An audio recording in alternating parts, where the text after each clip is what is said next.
ಪರಿಷತ್ ಚುನಾವಣೆಗೆ count down ಶುರುವಾಗ್ತಾ ಇದೆ. ಕಾಂಗ್ರೆಸ್ಗೆ ಆತಂಕ ಎದುರಾಗ್ತಾ ಇರುವಂತದ್ದು. ಪರಿಷತ್ ಚುನಾವಣೆಯಲ್ಲಿ ಕೈಗೆ ಅಡ್ಡ ಮತದಾನದ ಭೀತಿ ಕೂಡ ಎದುರಾಗ್ತಾ ಇದೆ. ರೆಸಾರ್ಟ್ ಪಾಲಿಟಿಕ್ಸ್ ಕೌಂಟ್ ಡೌನ್ ಶುರುವಾಗಿದೆ. ಕಾಂಗ್ರೆಸ್ಗೆ ಮತ್ತೊಂದು ಕಡೆ ಆತಂಕ ಎದುರಾಗ್ತಾ ಇರುವಂತದ್ದು. ಪರಿಷತ್ ಚುನಾವಣೆಯಲ್ಲಿ ಕೈಗೆ ಅಡ್ಡ ಮತದಾನದ ಭೀತಿ ಎದುರಾಗ್ತಾ ಇದೆ. ರೆಸಾರ್ಟ್ ಪಾಲಿಟಿಕ್ಸ್ ಶುರು ಮಾಡಿದಂತಹ ಸಿಎಂ ಡಿಕೆ ಶಿವಕುಮಾರ್ ಸೋಮವಾರ ಸಂಜೆಯ ರೆಸಾರ್ಟ್ಗೆ ಕೈ ಶಾಸಕರು ಶಿಫ್ಟ್ ಆಗಿದ್ದಾರೆ. ದಳಪತಿಗಳ ಅಸಲಿ ಆಟಕ್ಕೆ ಬೆದರಿದ್ರ ಕನಕಪುರ ಬಂಡೆ.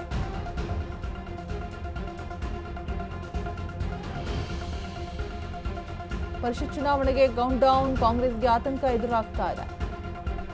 ಪರಿಷತ್ ಚುನಾವಣೆಯಲ್ಲಿ ಕೈಗೆ ಅಡ್ಡ ಮತದಾನದ ಭೀತಿ ಕೂಡ ಎದುರಾಗ್ತಾ ಇರುವಂಥದ್ದು. ರೆಸಾರ್ಟ್ ಪಾಲಿಟಿಕ್ಸ್ ಶುರು ಮಾಡಿರುವಂತಹ ಸಿಎಂ ಡಿಕೆ ಶಿವಕುಮಾರ್ ಸೋಮವಾರ ಸಂಜೆಯ ರೆಸಾರ್ಟ್ಗೆ ಕೈ ಶಾಸಕರು ಶಿಫ್ಟ್ ಆಗಿರುವಂಥದ್ದು. ದಳಪತಿಗಳ ಅಸಲಿ ಆಟಕ್ಕೆ ಬೆದರಿದ್ರ ಕನಕಪುರ ಬಂಡೆ. ಶಾಸಕರಿಗೆ ರೆಸಾರ್ಟ್ನಲ್ಲೇ ಟ್ರೈನಿಂಗ್. ಒಂದೆರಡು ಮತ ತಪ್ಪಿದ್ರೂ ಕೂಡ ಸಮಸ್ಯೆ ಸೃಷ್ಟಿಯಾಗುತ್ತೆ. ಸೊ ಹೀಗಾಗಿ ರೆಸಾರ್ಟ್ನಲ್ಲೇ ಕಾಂಗ್ರೆಸ್ ಶಾಸಕರಿಗೆ ಟ್ರೈನಿಂಗ್ ಅನ್ನು ಕೊಡ್ತಾ ಇರುವಂಥದ್ದು. ರೆಸಾರ್ಟ್ ಪಾಲಿಟಿಕ್ಸ್ ಅನ್ನ ಈಗ ಆಲ್ರೆಡಿ ಡಿಕೆ ಶಿವಕುಮಾರ್ ಶುರು ಮಾಡಿದ್ದಾರೆ. ಅವರಿಗೆ ಹೊಸತೇನಲ್ಲ, ತುಂಬಾನೇ ಇದರಲ್ಲಿ ಪಳಗಿ ಮುಳುಗಿದ್ದಾರೆ ಅಂತ ಹೇಳಿದ್ರೆ ತಪ್ಪಾಗೋದಿಲ್ಲ. ಬಿಕಾಸ್ ಸಾಕಷ್ಟು ಬಾರಿ ರೆಸಾರ್ಟ್ ಪಾಲಿಟಿಕ್ಸ್ ಅನ್ನ ಮಾಡೋದ್ರಲ್ಲಿ ಯಶಸ್ವಿಯಾಗಿದ್ದಾರೆ ಕೂಡ, ಶಾಸಕರನ್ನ ಭದ್ರವಾಗಿ ಇಡುವಂತಹ ಒಂದು ವಿಚಾರವಾಗಿ. ಸೊ ಈ ನಿಟ್ಟಿನಲ್ಲಿ ಕಾಂಗ್ರೆಸ್ನಿಂದ ಎಚ್ಚರಿಕೆ ಹೆಚ್ಚಿನ ಇಡಲಾಗ್ತಾ ಇದೆ. ಎಗೈನ್ ಪರಿಷತ್ ಚುನಾವಣೆಯಲ್ಲಿ ಪ್ರತಿ ಮತವೂ ಕೂಡ ಮಹತ್ವದ್ದಾಗಿರುತ್ತೆ. ಸೊ ಹಾಗಾಗಿ ಟ್ರೈನಿಂಗ್ ಅನ್ನ ಕೊಡಲಾಗ್ತಾ ಇರುವಂಥದ್ದು. ಒಂದೆರಡು ಮತ ತಪ್ಪಿದ್ರೂ ಕೂಡ ಸಮಸ್ಯೆ ಸೃಷ್ಟಿಯಾಗುವಂತಹ ಸಾಧ್ಯತೆಗಳು ಇರುತ್ತೆ. ಸೊ ಹೀಗಾಗಿ ರೆಸಾರ್ಟ್ನಲ್ಲೇ ಕಾಂಗ್ರೆಸ್ ಶಾಸಕರಿಗೆ ಟ್ರೈನಿಂಗ್ ಅನ್ನ ಕೊಡೋದಕ್ಕೆ ಮುಂದಾಗ್ತಾ ಇರುವಂಥದ್ದು. ಜೂನ್ 18ರಂದು ಚುನಾವಣೆ ಇದೆ. 16ಕ್ಕೆ ಕಾಂಗ್ರೆಸ್ ಸಿಎಲ್ಪಿ ಸಭೆ ಕೂಡ ಇದೆ. ಸಿಎಂ ಡಿಕೆ ಶಿವಕುಮಾರ್ ನೇತೃತ್ವದಲ್ಲಿ ಕಾಂಗ್ರೆಸ್ ಸಿಎಲ್ಪಿ ಸಭೆಯನ್ನು ನಡೆಸೋದಕ್ಕೆ ಸಿದ್ಧತೆ ಮಾಡಿಕೊಂಡಿರುವಂಥದ್ದು. ಸಭೆಯಲ್ಲಿ ಶಾಸಕರ ಒಗ್ಗಟ್ಟು ಕಾಯ್ದುಕೊಳ್ಳುವಂತಹ ಕುರಿತಾಗಿ ಚರ್ಚೆಗಳು ನಡೆಯುತ್ತೆ. ಈ ನಿಟ್ಟಿನಲ್ಲಿ ಕಾಂಗ್ರೆಸ್ನಿಂದ ಎಚ್ಚರಿಕೆ ಹೆಜ್ಜೆಯನ್ನು ಕೂಡ ಇಡುವಂಥದ್ದು.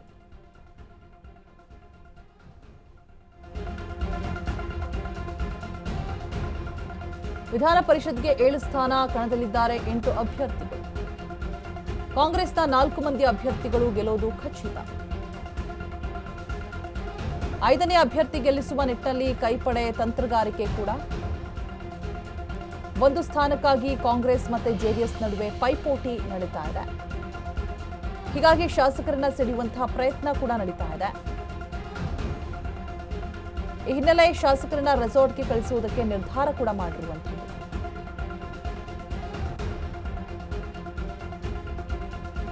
ವಿಧಾನ ಪರಿಷತ್ಗೆ 7 ಸ್ಥಾನ, ಕಣದಲ್ಲಿದ್ದಾರೆ 8 ಜನ ಅಭ್ಯರ್ಥಿಗಳು.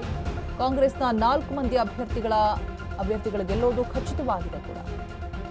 5ನೇ ಅಭ್ಯರ್ಥಿ ಗೆಲ್ಲಿಸುವಂತಹ ನಿಟ್ಟಿನಲ್ಲಿ ಕೈಪಡೆ ತಂತ್ರಗಾರಿಕೆಯನ್ನು ರೂಪಿಸ್ತಾ ಇದೆ. ಮತ್ತೊಂದು ಕಡೆ 1 ಸ್ಥಾನಕ್ಕಾಗಿ ಕಾಂಗ್ರೆಸ್ ಮತ್ತೆ ಜೆಡಿಎಸ್ ನಡುವೆ ಪೈಪೋಟಿ ಕೂಡ ಇರುವಂಥದ್ದು. ಹೀಗಾಗಿ ಶಾಸಕರನ್ನ ಸೆಳೆಯುವಂತಹ ಪ್ರಯತ್ನ ಕೂಡ ನಡೀತಾ ಇದೆ. ಈ ಹಿನ್ನೆಲೆ ಶಾಸಕರನ್ನ ರೆಸಾರ್ಟ್ಗೆ ಕಳಿಸೋದಕ್ಕೆ ನಿರ್ಧಾರ ಕೂಡ ಮಾಡಿರುವಂಥದ್ದು.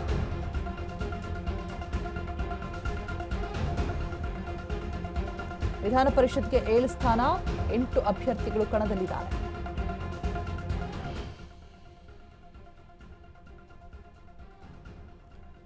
ಶಾಸಕರಿಗೆ ರೆಸಾರ್ಟ್ನಲ್ಲೇ ಟ್ರೈನಿಂಗ್ ಅನ್ನ ಕೊಡಿಸೋದಕ್ಕೆ ಎಲ್ಲ ರೀತಿಯಾದಂತಹ ಪ್ಲಾನಿಂಗ್ ಅನ್ನ ಮಾಡ್ತಾ ಇರುವಂಥದ್ದು. ಬಿಕಾಸ್ ಎಲ್ಲೂ ಕೂಡ ಸಮಸ್ಯೆಗಳು ಆಗಬಾರ್ದು. ಇಲ್ಲಿ ತುಂಬಾನೇ ಇಂಪಾರ್ಟೆಂಟ್ ಆಗಿರುತ್ತೆ. ಆ್ಯಂಡ್ ಒಂದು ಓಟ್ ಕಮ್ಮಿ ಆದರೂ ಕೂಡ ಸಾಕಷ್ಟು ಸಮಸ್ಯೆಗಳಾಗುವಂತಹ ಸಾಧ್ಯತೆಗಳಿರುತ್ತೆ. ಸೊ ಹಾಗಾಗಿ ಸಿಎಲ್ಪಿ ಸಭೆಯನ್ನು ಮಾಡ್ತಾ ಇರುವಂಥದ್ದು. ಸಿಎಂ ಡಿಕೆ ಶಿವಕುಮಾರ್ ಅವರ ಒಂದು ನೇತೃತ್ವದಲ್ಲಿ ಮಾಡ್ತಾ ಇರುವಂತಹ ಸಭೆ. ಒಂದಷ್ಟು ಕಿವಿ ಮಾತುಗಳನ್ನು, ಒಂದಷ್ಟು ಪ್ಲಾನಿಂಗ್ಸನ್ನು ಮಾಡಿಕೊಳ್ಳಲಾಗತ್ತೆ.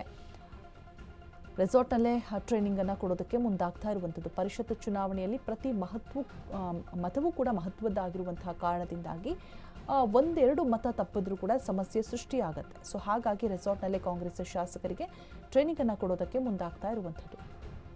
ಸೋಮವಾರ ಸಂಜೆ ರೆಸಾರ್ಟ್ ಪಾಲಿಟಿಕ್ಸ್ ಆರಂಭ ಮಾಡಿದ್ದಾರೆ. ಸೊ ದಳಪತಿಗಳ ಅಸಲಿ ಆಟಕ್ಕೆ ಬೆದರಿಬಿಟ್ರ ಕನಕಪುರ ಬಂಡೆ ಅನ್ನುವಂಥದ್ದು. ಬಿಕಾಸ್ ಅಷ್ಟು ಒಂದು ವ್ಯವಸ್ಥಿತವಾಗಿ ಸಭೆಯನ್ನು ಮಾಡಿ ಎಲ್ಲ ರೀತಿಯಾದಂಥ ಟ್ರೈನಿಂಗ್ ಅನ್ನು ಕೊಡೋದಕ್ಕೆ ಡಿಕೆಶಿ ಮುಂದಾಗ್ತಾ ಇರುವಂಥದ್ದು.